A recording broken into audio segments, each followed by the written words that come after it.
जय जगन्नाथ आपण मानक प्रज्योतिष को स्वागत।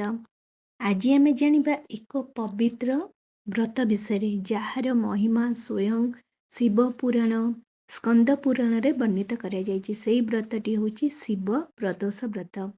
शिव प्रदोष व्रत होछि एमिति गोटे व्रत भगवान शिव को प्रसन्न करिवार सी गोटे माध्यम बा गोटे उपाय आपण कहि दियंतु। कारण जीए शिव प्रदोष व्रत पूजा करे बा व्रतटी करे तो भगवान जल्दी तांको उपरे प्रसन्न होइतांती, तांकर कृपा लाभ से जल्दी ही प्राप्त करा जायଥାଏ। जो व्यक्ति निष्ठा भक्तिर सहित प्रदोष व्रत पालन करे ता जीवन रे अनेक बाधा दूर होइଥାଏ, मानसिक शांति मिले, ता सहित भगवान शिवंकर असीम कृपा माने लाभ करिଥାଏ। किंतु प्रदोष व्रत काहे केते महत्वपूर्ण, यार सठिक विधि कौन, पूजा विधि कौन, केउं उपाय करिवे, कौन करवा ये दिन उचित नुहे, ए व्रतटी कले केउं फल मिलिबे मिलिबो सबु मु आपनको ए वीडियो रे कहबी। प्रथमे मन रखंतु शिव प्रदोष व्रत। प्रदोष मन रखु शिव होचंदी भगवान शिव देवदेव महादेव। प्रदोष प्र युक्त दोष, प्र माने पूर्वरु करा जाइथिबा, दोष माने दोष मुक्त। माने प्रदोषर अर्थ होची पूर्वरु करा जाइथिबा दोषरु मुक्ति पाइबा पई प्रदोष व्रत करा जाइଥାଏ।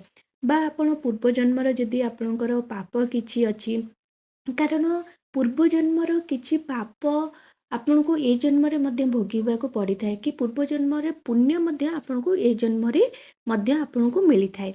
सेहीपरि पूर्व जन्मर पाप बा आपण कर्मर फलरू मुक्ति पाइबा पई प्रदोष व्रत करा जाइଥାଏ।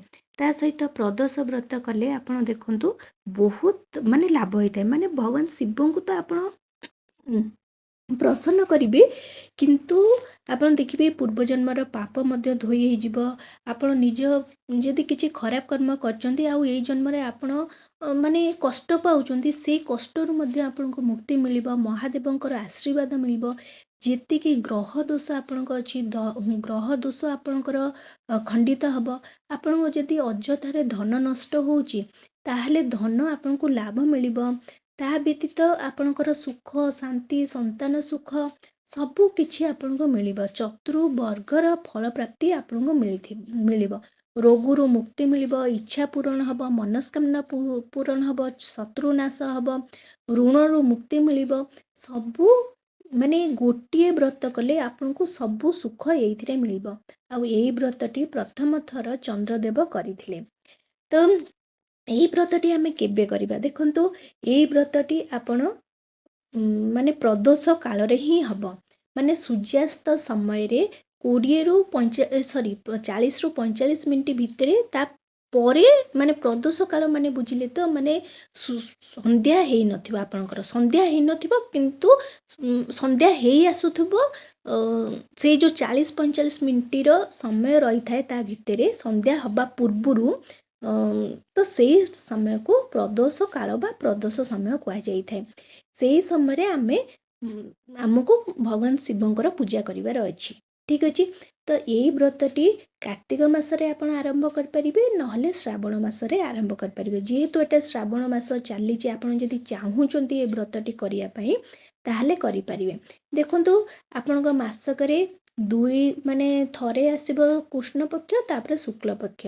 आपण कोन करिवे, कृष्ण पक्ष आ शुक्ल पक्षर जो त्रयोदशी तिथि अछि, त्रयोदशी तिथि रे ही आपण करिया को पड़िबो। जदि आपण प्रथम थर करिया को चाहुचंती ताहले कार्तिक बा श्रावण मासर शुक्ल पक्षर त्रयोदशी तिथि रे आरंभ करि परिबे। ए वर्ष जदि आपण करिया को चाहुचंती श्रावण मास, देखंतु 25 अगस्त शुक्ल पक्षरे आपण लेखाइछि शिव प्रदोष व्रत। आ से दिन देखंतु द्वादशी तिथि सरी त्रयोदशी तिथि देखंतु संध्या समय रे रहिछि। तेनु करी एही दिनटाको शिव प्रदोष व्रत कहउचंती। आउ जदि कृष्ण पक्षरे जे करि आसुचंती तांको पई होछि अगस्त 10 तारिख दिन श्रावण मासर कृष्ण पक्षरे आपणकर शिव प्रदोष व्रत रहुछि। ए व्रतटी आपण माने वर्षक 12 मास माने जीवन सारा मध्य करि परिबे। चाहिबे जदि आपनको इच्छा होछि ताहले अजुग्म माने संख्या हिसाब रे मध्य व्रत कर परिबे। गोटिए शिव प्रदोष व्रत कर परिबे, नले 3, 5, 7, 9, 11, 21 एही परि भाबरे मध्य आपण ଆପଣଙ୍କ ସୁବିଧା ଦେଖି ଆପଣଙ୍କର ଭକ୍ତି ଦେଖି ଆପଣ ଯେଉଁ ଅନୁସାରେ ସକ୍ଷମ ଅଛନ୍ତି ସେଇ ହିସାବରେ ଆପଣ ପ୍ରଦୋଷ ବ୍ରତ କରିପାରିବେ। କିନ୍ତୁ ଆପଣ ମନେ ରଖିବେ ଶିବ ପ୍ରଦୋଷ ବ୍ରତ ଯେଉଁ କରାଯାଏ ସେଥିରେ ବାରର କୌଣସି ମାନେ କିଛି ନଥାଏ। ଆପଣ ସେ ବାର ମାନେ ସପ୍ତାହର ଯେଉଁ 7 ଦିନ ଅଛି 7 ଦିନ ଭିତରେ ଯେକୌଣସି ଦିନରେ ଆପଣଙ୍କର ଶିବ ପ୍ରଦୋଷ ବ୍ରତ ପଡ଼ିପାରେ। ଦେଖନ୍ତୁ ଏଠି ଅଗଷ୍ଟ 10ରେ ଯେଉଁଟା ଶିବ ପ୍ରଦୋଷ ବ୍ରତ ଅଛି ସେଟା ସୋମବାର ପଡ଼ୁଛି। ଆଉ ଯେଉଁଟା ଆପଣଙ୍କର ଅଛି କେଉଁ ଦିନ 25 ତାରିଖ ସେଇଟା ଆପଣଙ୍କର ମଙ୍ଗଳବାର ପଡ଼ୁଛି। ସେଇଥିପାଇଁ ବାରର ସେମିତି କିଛି ଆପଣଙ୍କର ନାହିଁ। ଆପଣଙ୍କର ମାନେ କ'ଣ କହିଲେ ତ୍ରୟୋଦଶୀ ତିଥିଟା ଆପଣଙ୍କର ସନ୍ଧ୍ୟା ସମୟରେ ରହିବା ନିହାତି ଭାବରେ ଦରକାର। ତ ଏଇ ପୂଜାଟି ଆପଣ କେମିତି କରିବେ? ଦେଖନ୍ତୁ ଯେଉଁ ଦିନ ଶିବ ପ୍ରଦୋଷ ବ୍ରତ ଅଛି ତା ପୂର୍ବ ଦିନ ଆପଣ ଏକବାର କରିବେ। ଏକବାର ଯେଉଁ ନୀତି ନିୟମ ଅଛି ଯେମିତି ମୁଣ୍ଡ ଧୋଇ ଗାଧେଇବା, ଆପଣ ଗୋଟେ ବେଳା ଅନ୍ନ ଭୋଜନ କରିବେ, ରାତିରେ କିଛି ନେବେନି, ବ୍ରହ୍ମଚର୍ଯ୍ୟ ପାଳନ କରିବେ। ଯେମିତି ଏକବାରର ନୀତି ନିୟମ ଅଛି ଆପଣ ଏକବାରର ନୀତି ନିୟମ କରିବେ। ତ୍ରୟୋଦଶୀ ତିଥି ଦିନ ମାନେ ଶିବ ପ୍ରଦୋଷ ବ୍ରତ ଦିନ ଆପଣ କ'ଣ କରିବେ? ସୂର୍ଯ୍ୟୋଦୟ ପୂର୍ବରୁ ଉଠିବେ, ସ୍ନାନ କରିବେ, ମୁଣ୍ଡ ଧୋଇ ଗାଧେଇବେ। ଧଳା ବସ୍ତ୍ର, କାରଣ ଧଳା ବସ୍ତ୍ର ଏଥିପାଇଁ କହିଲି ଆପଣଙ୍କୁ ପ୍ରଭୁଙ୍କର ପ୍ରିୟ ରଙ୍ଗ ହେଉଛି ଧଳା। ତେଣୁକରି ଧଳା ରଙ୍ଗର ବସ୍ତ୍ର ପିନ୍ଧିଲେ ସେ ମାନେ ଟିକେ ତାଙ୍କୁ ବି ମାନେ ଭଲ ଲାଗେ, ବୁଝିଲେ ନା? ତ ଧଳା ରଙ୍ଗର ବସ୍ତ୍ର ପିନ୍ଧି ପାରିବେ। ଯଦି ଧଳା ରଙ୍ଗର ନାହିଁ ତାହେଲେ ଆପଣ କିଛି ହାଲକା ରଙ୍ଗର ମାନେ ଗାଢ଼ା ରଙ୍ଗର ପିନ୍ଧିବେନି, ହାଲକା ରଙ୍ଗର ପିନ୍ଧିବେ। ଘର ଠାକୁରଙ୍କୁ ପୂଜା କରିବେ, ତୁଳସୀ ପୂଜା କରିବେ, ସୂର୍ଯ୍ୟଦେବକୁ ଅର୍ଘ୍ୟ ଦେବେ। ଘରେ ଯଦି ଆପଣଙ୍କର ମାନେ ଅଛି ଭଗବାନ ଶିବଙ୍କର କହୁଛି ପ୍ରତିମୂର୍ତ୍ତି ଅଛି ବା ଶିବଲିଙ୍ଗ ଅଛି, ତାଙ୍କୁ କ'ଣ କରିବେ? ଘରେ ମଧ୍ୟ ଆପଣ ଯେହେତୁ ପ୍ରଦୋଷ ବ୍ରତଟି କରୁଛନ୍ତି ତ ଆପଣ କ'ଣ କରିବେ? ଟିକେ ପଞ୍ଚାମୃତରେ ବା କ୍ଷୀରରେ ଗଙ୍ଗା ଜଳ ହେଲା କି ଜଳରେ ଆପଣ ଟିକେ ଅଭିଷେକ କରିଦେବେ, ତାଙ୍କୁ ଟିକେ ପୋଛିଦେବେ, ତାଙ୍କୁ ବସ୍ତ୍ର ଅର୍ପଣ କରିବେ। ଫୁଲରେ ଆପଣ ଯେକୌଣସି ଫୁଲ ଆପଣଙ୍କୁ ମିଳୁଛି ତ ଫୁଲ ଅର୍ପଣ କରିବେ। ଆଉ ସେଦିନ ଧଳା ମନ୍ଦାର, ଅପରାଜିତା, ଦୁଦୁରା ଏସବୁ ଫୁଲ ଯଦି ଆପଣଙ୍କୁ ମିଳୁଛି ତ ସେଇ ଫୁଲ ମଧ୍ୟ ଅର୍ପଣ କରିପାରିବେ। ବେଲପତ୍ର ଅର୍ପଣ କରିବେ, ଜଳ, ଦୀପ, ଧୂପ ଏସବୁ ଅର୍ପଣ କରିବେ। ତ ଅର୍ପଣ କରିସାରିଲା ପରେ ଆପଣ କ'ଣ କରିବେ? ତାପରେ ଆପଣ କ'ଣ କରିବେ? ଯିବେ କୋଉଠିକି? ମନ୍ଦିର ପାରୁଛନ୍ତି ଯଦି ସକାଳ ଟାଇମରେ ଆପଣ ଯାଇପାରିବେ। ସେଠି ଯାଇ ଆପଣଙ୍କର ଯାହା ବି ସବୁ ପୂଜା ଜିନିଷ ନେବେ ନେଇକରି ପୂଜା କରେଇ ପାରିବେ। ଆପଣ କ'ଣ କରିବେ? ଦିନ ସାରା ଉପବାସ କରିପାରିବେ, ନହେଲେ ଫଳମୂଳ କିଛି ଖାଇ ମଧ୍ୟ ଆପଣ ରହିପାରିବେ। ଅଳ୍ପ କିଛି ପାଣି ପଣା ଏମିତି ପିଇ କରି ରହିପାରିବେ। ପ୍ରଦୋଷ ସମୟରେ ଯେହେତୁ ପ୍ରଦୋଷ ବ୍ରତ ଅଛି ତ ପ୍ରଦୋଷ ସମୟରେ ଆପଣଙ୍କୁ ଆଉ ଥରେ ପୂଜା କରିବାର ଅଛି। ପ୍ରଦୋଷ ସମୟ କ'ଣ? ସନ୍ଧ୍ୟା ହେବା ପୂର୍ବରୁ ଆପଣ କ'ଣ କରିବେ? ଯିବେ ସେଇ ଜାଗାରେ। ତ ଆପଣ ପୂର୍ବରୁ ବ୍ରାହ୍ମଣଙ୍କୁ କହିଦେଇଥିବେ ମୋର ପୂଜା ଅଛି, ସେ ରେଡ଼ି ଥିବେ। ତ ଆପଣ କ'ଣ କରିବେ? ସେଇ ସମୟରେ ଯିବେ। ଆପଣଙ୍କର ଯାହା ବି ସବୁ ଜିନିଷ ମାନେ ପୂଜା ସାମଗ୍ରୀ ଯେମିତିକି ଫୁଲ ହେଲା, ବେଲପତ୍ର, ଚନ୍ଦନ, ଆପଣଙ୍କର ଜଳାଭିଷେକ କରିବା ପାଇଁ, ପଞ୍ଚାମୃତ ଅଭିଷେକ କରିବା ପାଇଁ କି ଆପଣ ଯେକୌଣସି ଜିନିଷରେ ବି ଅଭିଷେକ କରିପାରିବେ। ତ ସେ ସବୁ ଜିନିଷ ଆପଣ ନେଇକରି ମଧ୍ୟ ଆପଣ ଯିବେ ମନ୍ଦିର ଯାଇ ସେଠି ପୂଜା କରିପାରିବେ।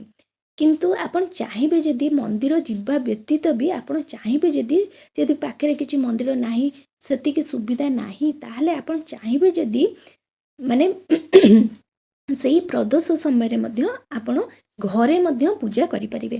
ଘରେ ଆଉ ଥରେ ଆପଣଙ୍କର ପାଖରେ ଶିବଲିଙ୍ଗ ଯଦି ଅଛି ତାହେଲେ ମଧ୍ୟ ସେଥିରେ ପୂଜା କରିପାରିବେ। ନହେଲେ ଯଦି ଆପଣଙ୍କ ପାଖରେ କୌଣସି ପ୍ରତିମୂର୍ତ୍ତି ଅଛି ଯଦି ପୂଜା କରିପାରିବେ। ଯଦି ଆପଣଙ୍କ ପାଖରେ କିଛି ବି ନାହିଁ, ଆପଣ ନିଜେ ମାଟିର ଶିବଲିଙ୍ଗ, ନହେଲେ ବାଲିର ଶିବଲିଙ୍ଗ, ନହେଲେ ଆପଣ ବରଫର ଶିବଲିଙ୍ଗ, ଆପଣଙ୍କୁ ଯେଉଁଥିରେ ଶିବଲିଙ୍ଗ କରିପାରୁଛନ୍ତି ଆପଣ ସେଥିରେ କରିପାରିବେ। ଫୁଲର କରିପାରିବେ, ମଇଦାର କରିପାରିବେ, ଅଟାର କରିପାରିବେ। ତ ଆପଣ ଯେଉଁଥିରେ ଶିବଲିଙ୍ଗ ପାରୁଛନ୍ତି ଆପଣ ନିଜେ କରି ଆପଣ କ'ଣ କରିବେ? ସେଇ ପ୍ରଥମେ ସେ ପୂଜା ସ୍ଥାନକୁ ପବିତ୍ର କରିବେ, ଗୋମୟରେ ପୋଛିଦେବେ, ଟିକେ ଗଙ୍ଗା ଜଳ ଛିଞ୍ଚିବେ, ପଞ୍ଚାମୃତ ଛିଞ୍ଚିବେ, ଦୀପ ଲଗେଇବେ, କଳସ ସ୍ଥାପନା କରିବେ, ସଂକଳ୍ପ କରିବେ। ଆପଣ ଥରେ କରିବାକୁ ଚାହୁଁଛନ୍ତି ନା 3 ଥର, 5 ଥର, ଆପଣଙ୍କର କି ବର୍ଷକ 12 ମାସ ଯେତିକି ବି ପ୍ରଦୋଷ ବ୍ରତ ଅଛି ଆପଣ ସଂକଳ୍ପ ନେବେ। ଆପଣଙ୍କ ନାମ ଗୋତ୍ର ଦେଇ ଆପଣ କ'ଣ ପାଇଁ କରିବାକୁ ଚାହୁଁଛନ୍ତି ତ ଆପଣ ସଂକଳ୍ପ ନେବେ। ତାପରେ ସେଇ ଲିଙ୍ଗକୁ କ'ଣ କରିବେ? ପଞ୍ଚାମୃତରେ ଅଭିଷେକ କରିବେ, ଜଳରେ ଅଭିଷେକ କରିବେ, ଗଙ୍ଗା ଜଳରେ ଅଭିଷେକ କରିବେ। ଆପଣ ଚାହିଁବେ ଯଦି ଆଖୁ ରସ, ଫଳରସ, ଗହମ, ଚାଉଳ, ଅଭଙ୍ଗା ଅରୁଆ ଚାଉଳ ତ ସବୁଥିରେ ଫଳରସ, ତ ଏଇଥିରେ ମଧ୍ୟ ପଇଡ଼ ରସ, ପଇଡ଼ ପାଣି ଏଇଥିରେ ମଧ୍ୟ ଆପଣ ଅଭିଷେକ କରିସାରିଲା ପରେ ତାଙ୍କୁ କ'ଣ କରିବେ, ରକ୍ତ ଚନ୍ଦନ ଅର୍ପଣ କରିବେ, ଫୁଲ ଅର୍ପଣ କରିବେ, ବେଲପତ୍ର ଅର୍ପଣ କରିବେ, ଅର୍ପଣ କରିସାରିଲା ପରେ ବସ୍ତ୍ର ଅର୍ପଣ କରିବେ, ଅର୍ପଣ କରିସାରିଲା ପରେ ଆପଣ କ'ଣ କରିବେ, ଧୂପ, ତାପରେ ଆପଣ କ'ଣ କରିବେ, ନୈବେଦ୍ୟ ଅର୍ପଣ କରିବେ। ନୈବେଦ୍ୟରେ ଧଳା ରଙ୍ଗର ମିଠା ଫଳମୂଳ ଅର୍ପଣ କରିବେ। ତାପରେ ଆପଣ କ'ଣ କରିବେ, ଆପଣ କୌଣସି ବି ମନ୍ତ୍ର ଜାପ କରିପାରିବେ, ନମଃ ଶିବାୟ ମନ୍ତ୍ର ଜାପ କରିପାରିବେ, ନହେଲେ ମହାମୃତ୍ୟୁଞ୍ଜୟ ମନ୍ତ୍ର ଜାପ କରିପାରିବେ। କିଛି ନା କିଛି ମନ୍ତ୍ର ଜାପ କରିକିନା ଆପଣ ଦୀପ ଧୂପ ଝୁଣା କର୍ପୂରରେ ଆଳତି କରିପାରିବେ। ଯଦି ଆପଣଙ୍କ ପାଖରେ କିଛି ପୁରାଣ ଅଛି, ପୁରାଣ ମଧ୍ୟ ପଢ଼ିପାରିବେ। ଏହିପରି ମଧ୍ୟ ଆପଣ ପୂଜା କରିପାରିବେ। ଆଉ ମନେ ରଖିବେ, ରାତ୍ରିରେ ବିଲକୁଲ ବି ଆପଣ ଅନ୍ନ ଭୋଜନ କରିବେ ନାହିଁ, ଫଳମୂଳ ଭୋଜନ କରି ସେଇ ଦିନଟି ରହିବେ। ଆପଣ ଯଦି କିଛି ଦିନ ପାଇଁ ବୋଧେ 4 ମାସ କି 5 ମାସ କି 3ଟି ବ୍ରତ କି 5ଟି ବ୍ରତ କରୁଛନ୍ତି, କିନ୍ତୁ ତା ଭିତରେ ଆପଣଙ୍କ ଋତୁସ୍ରାବ ହେଇଗଲା, ତାହେଲେ ଆପଣ ସେମିତି ନୀତି ନିୟମରେ ରହିବେ। ଠାକୁର ପୂଜା ନ କଲେ ମଧ୍ୟ ଆପଣଙ୍କ ସ୍ୱାମୀଙ୍କ ଦ୍ୱାରା କି ଆପଣଙ୍କ ଶାଶୁଙ୍କ ଦ୍ୱାରା ସେ ପୂଜାଟି କରେଇପାରିବେ। ତା ନେକ୍ସଟ ଟାଇମ୍ ଆପଣ ପୂଜା କରିବେ। ଆଉ ଏତିକି ମନେ ରଖିବେ, ବ୍ରତକୁ କେବେ ଖଣ୍ଡିତ କରିବେ ନାହିଁ। ଯେମିତି ଆପଣ ନୀତି ନିୟମ ମାନୁଛନ୍ତି ସେମିତି ଆପଣ ନୀତି ନିୟମ ମାନିବେ, କିନ୍ତୁ କେବେ ଖଣ୍ଡନ କରିବେ। ଆପଣ ଯଦି ସେଦିନ କିଛି ଖାଇଦେଲେ, ଆପଣ ଭାବିବେ ଆପଣଙ୍କ ପିରିୟଡ଼୍ସ ହେଇଯାଇଛି, ମୁଁ ଖାଇଦେବି, ଆଜି ତ ପୂଜା କରିବା ନାହିଁ, କିନ୍ତୁ ସେଟା ଆପଣ ଖାଇଦେଲେ, ସେ ବ୍ରତଟି ଖଣ୍ଡନ ହେଇଗଲା। ତ ତେଣୁକରି ସେ ଭୁଲ କରିବେ ନାହିଁ। ଆଉ ଏତିକି ମନେ ରଖିବେ, ତ୍ରୟୋଦଶୀ ତିଥି, ଆଉ ଯେହେତୁ ତ୍ରୟୋଦଶୀ ତିଥି ଦିନ ଦ୍ୱାଦଶୀ ଆଉ ତ୍ରୟୋଦଶୀ ମିଶିକରି ରହୁଛି, ତ ସେଇଦିନ ପୋଇ ଆଉ ବାଇଗଣ ଖାଇବା ଉଚିତ ନୁହେଁ। ଏହିପରି ରହିଛି ଶିବ ପ୍ରଦୋଷ ବ୍ରତର କିଛି ନୀତି ନିୟମ। ତା ବ୍ୟତୀତ ସେଦିନ ଆପଣ ମାନେ ଠାକୁରଙ୍କର ନାମ ନେବେ, ହରିଙ୍କର ପୂଜା ମଧ୍ୟ କରିବେ, ବେଶୀ ଗପିବେ ନାହିଁ, କାହାର ନିନ୍ଦା ଅପମାନ କରିବେ ନାହିଁ, ମିଛ କହିବେ ନାହିଁ, ରାଗିବେ ନାହିଁ, ବ୍ରହ୍ମଚର୍ଯ୍ୟର ପାଳନ କରିବେ, ପତି ପତ୍ନୀ ସଙ୍ଗ ହେଇ ରହିବେ ନାହିଁ। ଏସବୁ ଛୋଟ ଛୋଟ ନିୟମ ଆପଣଙ୍କୁ ମାନିବାର ଅଛି, ଯେଉଁ ନିୟମ ସବୁ ବ୍ରତରେ ମାନିଥାନ୍ତି। ଆଶା କରୁଛି ଭିଡ଼ିଓଟି ଆପଣମାନଙ୍କୁ ବହୁତ ପସନ୍ଦ ଆସିଥିବ। ଯଦି ଆସିଛି ତାହେଲେ ଏଇ ଚ୍ୟାନେଲକୁ ଜଲ୍ଦି କରି ଲାଇକ୍, ସେୟାର, ସବସ୍କ୍ରାଇବ୍ କରିଦିଅନ୍ତୁ। ନମସ୍କାର।